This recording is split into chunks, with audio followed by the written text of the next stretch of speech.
I just first want to say thank you to our crowd. I thought energy in the building was great today. Our students, our fans. I think everyone was hungry for a Marquette win. And, it's really a powerful thing for us, players and coaches, when you can feel that synergy and that support behind you. So thank you, everyone, for that. Central Michigan, they wouldn't go away. It was, I think, a 5-point game with maybe 5-something to go. So it was a good rep for us as a team to work on closing out a game, work on battling through some challenges, some tough shots that they made. Didn't rebound the ball as well as we need to on the defensive end. But I did think we got a lot of contributions from different guys. Right now we got one really confident guy out there, and then we got a lot of other guys trying to figure it out. That's just kind of our reality. So our job is to keep working to build and build and build the understanding of what's going to go into success for us as a team first and foremost, but also the individuals, because guys want to play so well. You always talk about response. What do you like about your players over the last couple of days in practice? I mean, honestly, Ben, they're always great in practice. I can't think of the last time we had a bad practice. But the challenge, of course, is,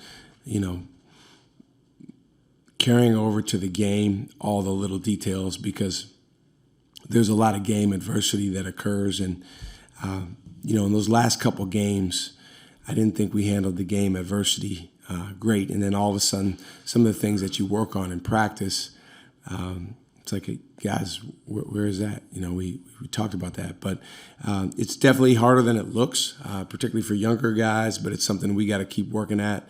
Again, I thought today was a step in the right direction. Our focus is having a growth mindset.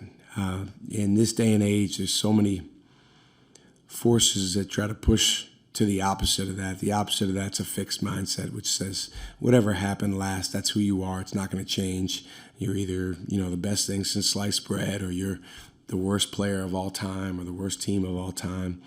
And the reality is, like I said the other night, we're however many days into the season, and we have a real opportunity to grow. And so it's really incumbent upon us to determine, our own ceiling, our own opportunity, not let anyone else determine that for us.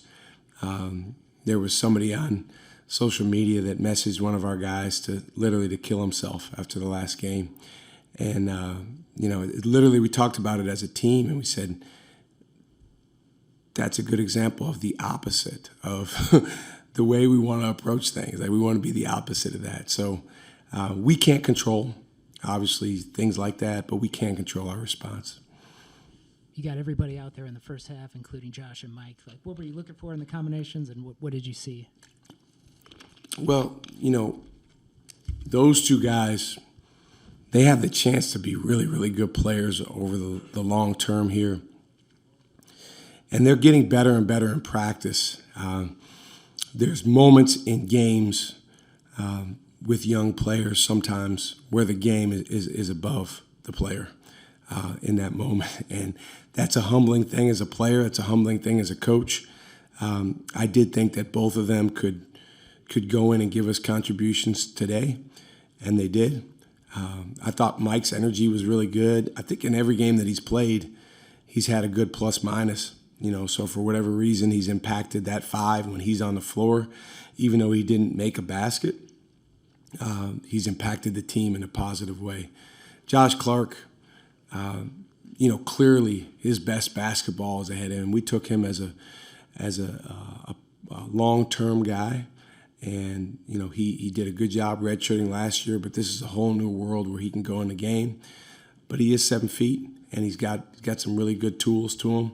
I'm glad I challenged that call. I'm still getting used to the coach's challenge, because I feel kind of like naked out there, like I don't know whether I should or shouldn't. But glad I did, and his best basketball is ahead of him. Once again, you saw plenty of zone.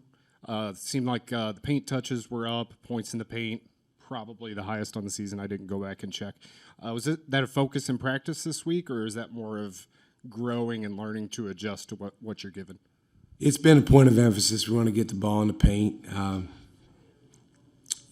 Everyone likes to ask, like, how many threes do you want to shoot per game? There's no real number. It's based on, the best shot that we can get, which, to some extent is predicated on the other team's defense. We did think Central Michigan, they play a similar zone to the one that we play.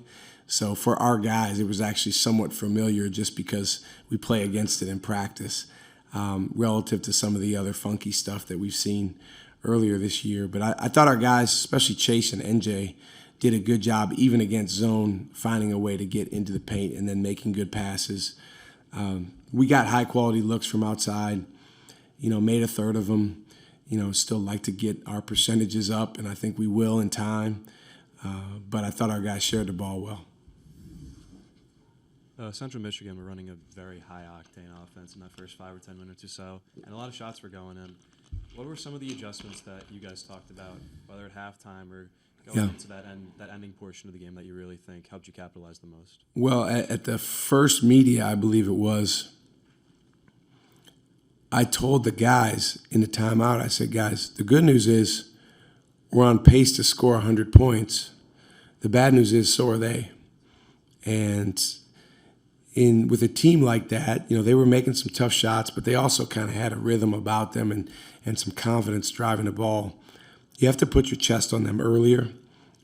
You have to keep them from going where they want to go. And then you have to, as we say, contest with every fiber of your being. And I thought actually Josh Clark had a really good example of that late in the shot clock in the first half to get a hand on the ball and force them into a violation. But there were some plays early in the game where we didn't do a good enough job of that. I have to help our guys understand that that's the only way and that they have it in them. There's still some puppy dog plays sometimes where we need to be big, strong dogs. And we're going to get there. We have it in us. NJ, defensively, we're asking him to pressure the ball but also stay in front of the opponent. And he's struggling at times striking that balance, but he'll learn. With reps, he'll get better and better.